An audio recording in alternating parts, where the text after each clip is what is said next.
Welcome to another episode of Medicare Industry Insider, and today we are going to dive into how to hire and retain an agent. We're going to go into the ins and outs of the why behind it, the different options you have to hire, different ways, different personalities, different ways you can hire, different extra benefits, but overall we'll just dive into that extra person. But regardless of if you've outgrown your systems and processes or you're looking to hire that next person to help with the next steps of your growth, we're going to jump into all of that today. And the first thing that we want to jump into though is, how do you know when to hire? And I think the biggest thing is before you need to. Yeah, absolutely. Before you need to. And the big thing, though, is to think about what type of business you want to build, because really there's two paths. When we start talking about bringing on agents to help grow your business, there's really two paths you can take on. You're going to bring on captive agents that are either, captive but 1099 or captive W-2 agents that are, when you try to hire someone as a captive agent, you're really selling a brand, a community reputation, selling your business. You're bringing them on to help manage that business. You might have house accounts where, everything's owned by the agency, and regardless of who you are in the agency, everyone just takes whoever walks in the door, or everyone may have kind of their own block and they may vest into that block. There's a lot of ways to run that, but that's kind of one model where you're selling them on, you need to come work for ABC Insurance Agency because we got this great reputation, this great brand, this great system in place. And on the brokerage side, if you want to start bringing on sub-agents, downlines, building a downline to build your own GAM, GAFMO, then you're really not selling so much a brand and a reputation. You're selling a system. You're saying, I know how to run a successful business and build something up, and I can teach you how to do it. And it's way more about finding those independent agents and supporting them in the growth of their own business. So neither of those is a right or wrong way to get into this business and start hiring agents or finding agents that want to work with you. It's just a matter of kind of the role you want to play. Do you want to keep writing business? Do you want to just have other folks to help you with the agency as you grow along? Maybe this captive path makes more sense. Or do you want to start managing agents and training agents and growing agents? Well, maybe the brokerage system is a little more your speed. And of course, there's nothing wrong with a hybrid model, but you need to have that discussion with yourself, if you got a spouse involved or business partners, whoever is involved in your decision-making, have that conversation to decide what kind of leader you want to be of a certain type of organization and what type of growth you're aiming for. I love that because it starts with the goals first. I think sitting down, pen to paper, talking through growth. So I think thinking through the different directions you want to go. Are you wanting to sell a brand or sell a system? What kind of manager do you want to be? What kind of leader do you want? What growth do you want for your business is important. And I think the other purpose of the other important thing to talk through is, what is the purpose of that person? Sure. Obviously, it's your brand. You've built this company. You've built that reputation in the community. You enjoy selling. You enjoy getting in front of your clients. You've outsourced your time through systems and processes. Now you're at the point where the only way to grow is through people. And obviously, the most important thing with that is the reasons you would want to add someone is that you can say yes to more people. You can make more money and you can service more people in your community. So when you're looking at that, that extra person is to help you grow your business. There's a lot of different directions you can go, but managing your current clients for retention is a direction you can go. Do they do events and help with recruiting? Are they assisting in enrollment? So maybe they're learning by basically assisting you with everything. Is it to find regional expansion? And maybe you find a perfect person, but they're, an hour away from you. Or is it to build a trusted referral network? Maybe it's someone that is a brokerage type person who you trained them, so you feel very comfortable referring them, and you're okay with just getting overrides. So we'll go into the ins and outs of that, but I think the purpose regardless is you've outgrown your systems and processes, who you can help. You want to continue to say yes to people, and you want to continue making money and growing additional people, additional money. and just overall helping more people in the community. Absolutely. And there's a lot of people you should talk to. Obviously, your family, your decision makers, but this is a huge decision to go from agent to agency owner, no matter which path you're going down. So you need to, in addition to your family and the other people that you care about that are going to be impacted by this heavier workload and perhaps different schedule, you also need to talk to folks like your accountant, your financial planner, finding a good payroll and HR company, finding an attorney to help you draft employment agreements. There's a lot of professionals in your life that you need to talk to make sure that you're even prepared to bring on somebody to work for you. And that's all before you start the process of searching for those employees. 100%. There's a lot of foundational work that goes into goals, talking to the right people, and then I think then you start searching. Sure. So if you're searching, there's a lot of different directions you can go. One of them is looking for green people, so people who are not licensed agents. In that case, we always like to say you're looking for the 3 H's, the humble, hungry, and hardworking people. You can find those all over the place. You can find them at local colleges. Maybe you hire an intern first, which is a good way to trial that person out. Try that person out. Trial run. I'm mixing words together. But if you create an internship program, a lot of business schools require internships to graduate, so that is a good option. Maybe you're looking at other networking communities that you're already working in. Maybe it's pharmacies, teachers, doctors' offices. Sometimes you've seen people recruit preachers who are already used to teaching, caseworkers, people who are already in the insurance line. I wouldn't limit yourself to those. Those are just who you're normally, working with in and out day to day. Yeah. So it's nice when you just kind of keeping your eye open for those people that may want to have the opportunity to create their own business or be a part of your business. Absolutely. And in addition to those folks that are new to the industry that don't have that experience here, you can also look for folks that are currently licensed. And that might make more sense on the brokerage side if you're trying to develop sub-agents to just take some contracts with you, learn your systems, learn how to run an agency.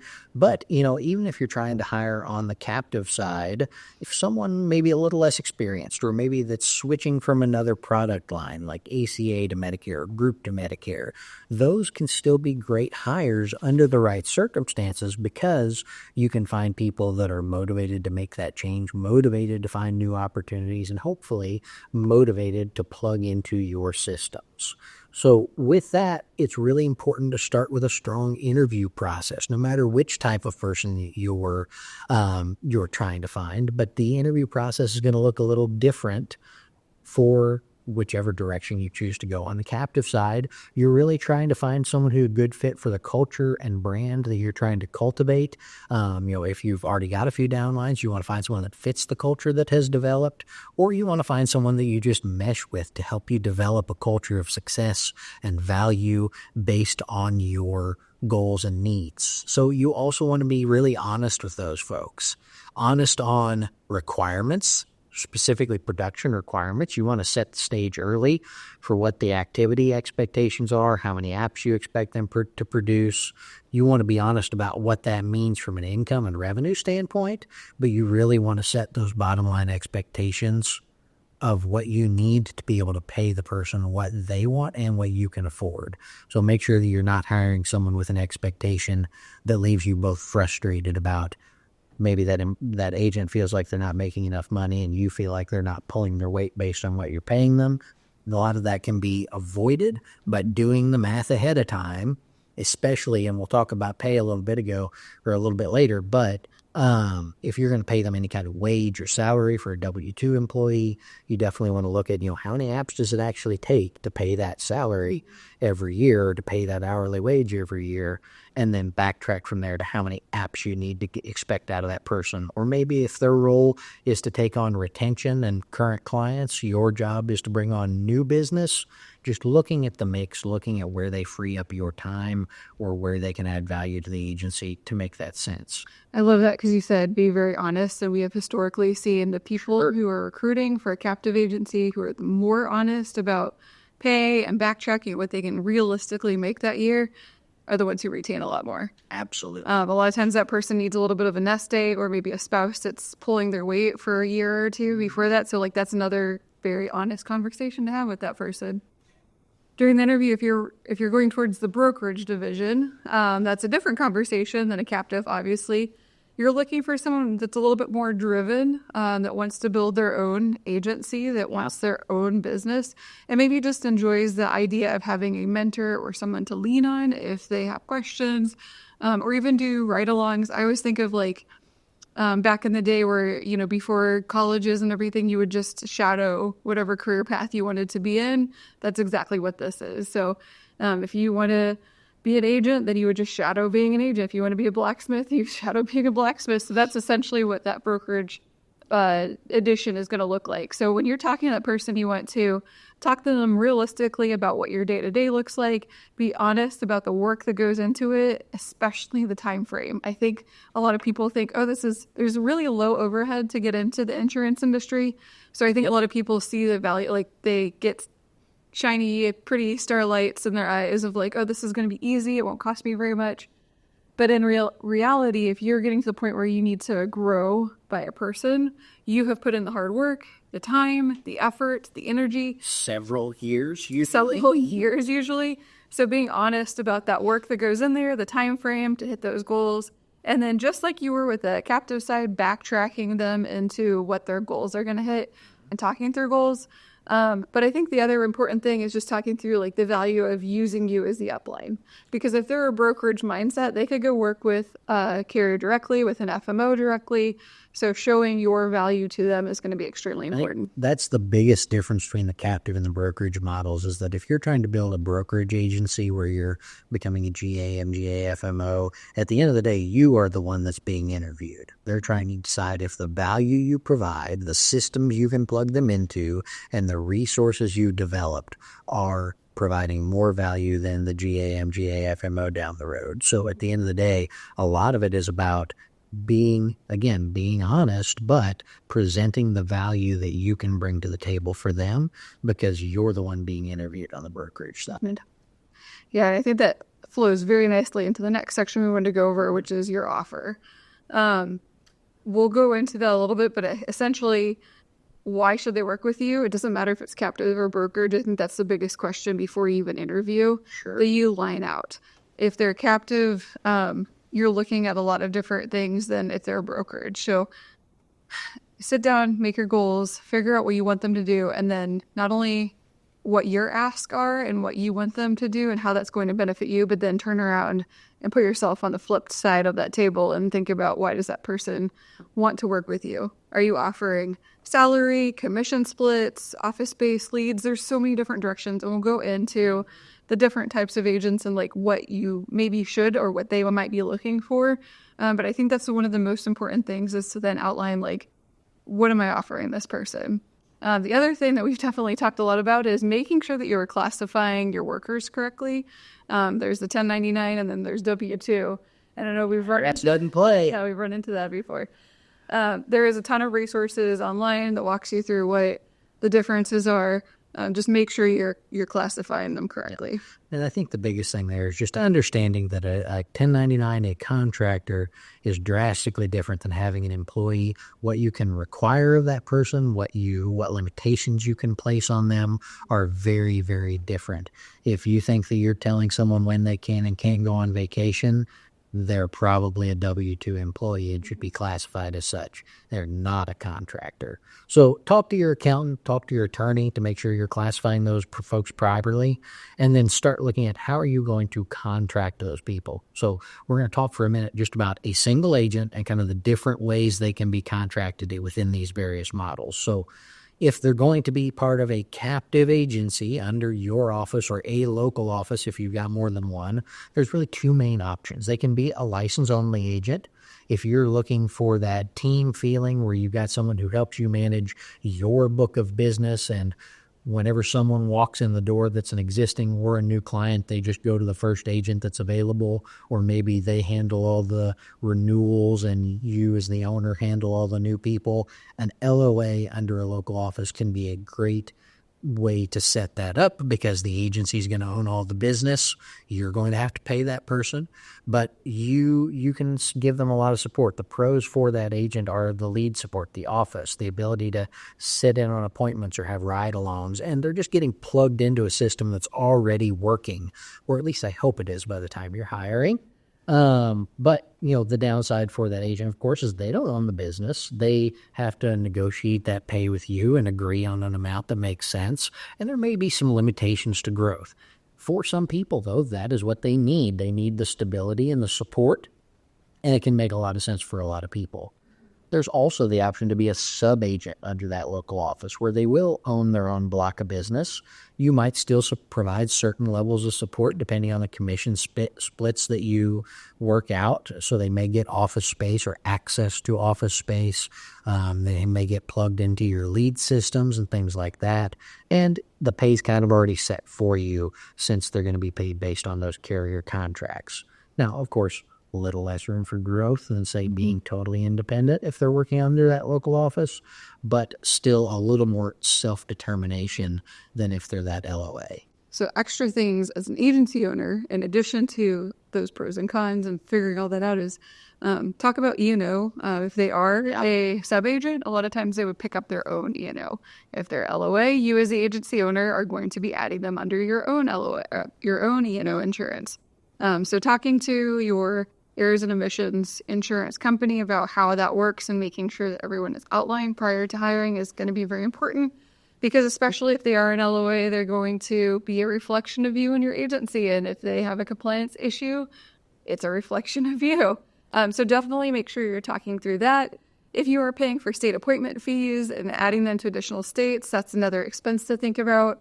Testing materials and licensing. That's always a question we get over and over and over is, should we pay for this? At what point do we stop paying for it?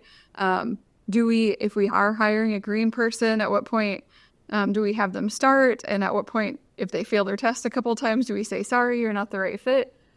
So thinking through that, what does that look like for you?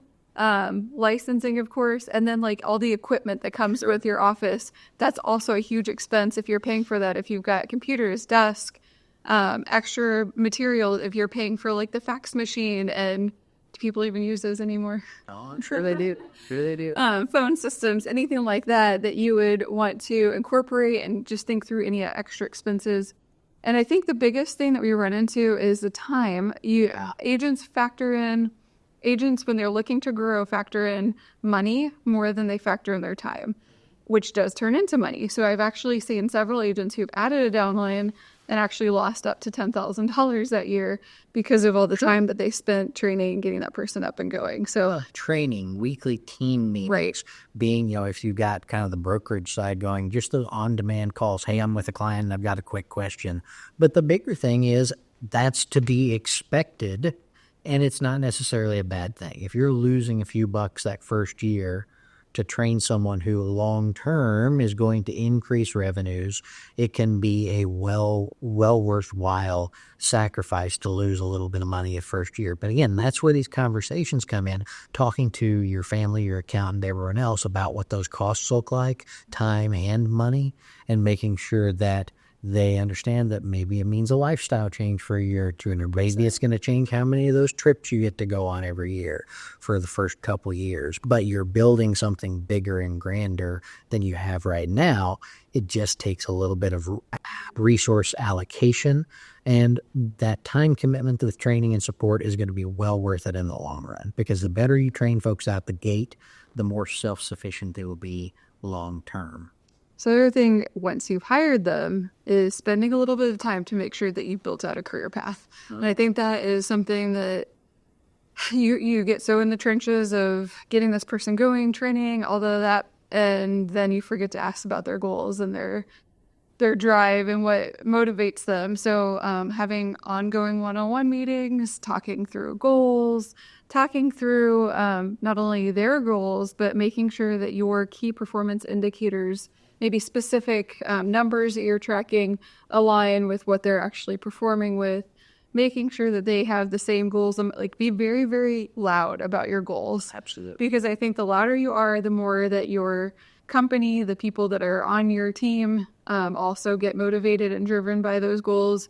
So being very good at articulating what your next steps are so that they can hitch their wagon onto your train, and is that the right terminology? Hitch your wagon onto your star. I think that might be the right direction.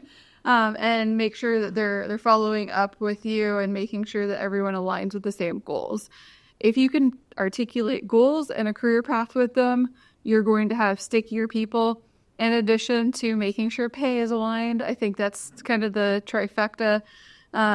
Then you will have very sticky people because they will be really excited about coming into work. You will know what motivates them. And in addition, your pay reflects the work that they're doing. And I think a lot of agents get stuck there because not most people, I would argue, don't want to stay in the exact same job with the exact same duties for 30 or 40 years. You don't. That's why you're watching this episode about how to grow your agency.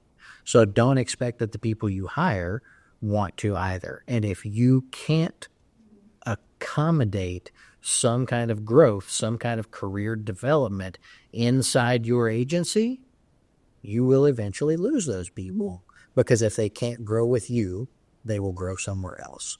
So it's really a major retention tool to make sure that you have that career development where maybe they can work up to a point where they have agents under them, or they're in charge of more things, or that pay increases. All of those things usually go together, but having that clear articulated path, and it doesn't mean it can never change, because you may grow in ways you never anticipated and have needs that you couldn't have imagined.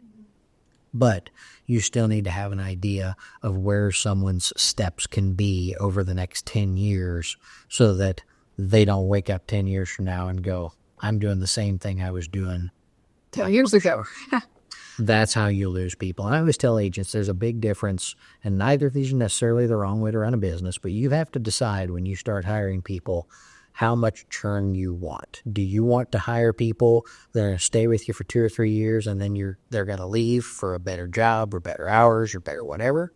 Or are you hiring people that will retire from your company? And those are very different conversations to have. Very different conversations with goals, with pay, with expectations, everything. So let's talk about the worst case scenario. Maybe they didn't stick around. Sure. You might lose someone. We always have the saying, change the people or change the people. As you are working with these people, you might find that you need to shift what they're doing, how they're doing it. Maybe it's personality, whatever. If they can change to fit your needs, then they might be the right person. If they're not, then the next one is change the people, which is find a new person in your agency. So if you happen to have to fire or let that person go, or maybe they leave on their own for any reason, circumstance, let's talk through a little bit with compliance. There are a couple of things that you need to make sure that you can either shut down or acquire or whatever, just to make sure that your office, your HIPAA information is protected, your clients are protected, and your business overall is protected. So little things like changing the locks, doing an exit interview is going to be incredibly helpful if you were to. You need to know why people left, and they may not always be able to articulate that or be able to be honest with you up front. Sometimes they're just not happy, and that's fine. But every now and again, if you hire enough people, you will fire enough people to learn amazing things about yourself. 100%. Document, write up some verbal discipline. This is going to be very, very important if there were to be any sort of worker comp case after the fact. Update passwords. There's a lot of really nice password management systems out there. Mm-hmm. We've used LastPass. We've used Bitwarden. There's tons of different ones out there. But if you have something like that, it's so much easier to shut that person down and lock them out of passwords. Otherwise, you're spending an entire day going through every single carrier's passwords and changing it so they can't access your carrier information. Collecting physical keys, collecting company equipment. So just try to think, what do they have access to, and what do you need back? Yep. And then also thinking about when someone leaves, what happens to what they did.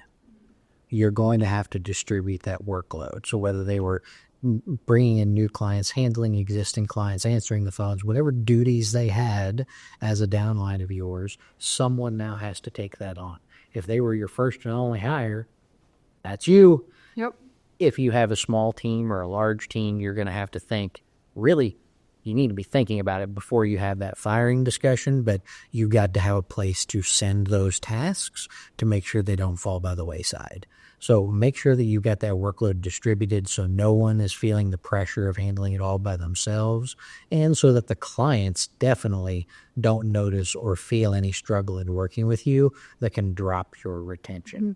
And hopefully you've had enough write-ups and verbal disciplines and things like that. You can start kind of mentally preparing that at least for yourself. But regardless, we wanted to make sure that we went over some of the main topics of not only hiring, but retaining that person, talking through the why, talking through the how, and then talking through the growth model through that as well. So we hope you had a lovely time listening to us on this podcast episode, because when you have outgrown your systems and processes and you absolutely love your job, it's very hard to say no when people come and ask for your help and support. So the next step is usually adding an extra person. So we look forward to catching you on the next episode of Medicare Industry Insider, and thank you for listening.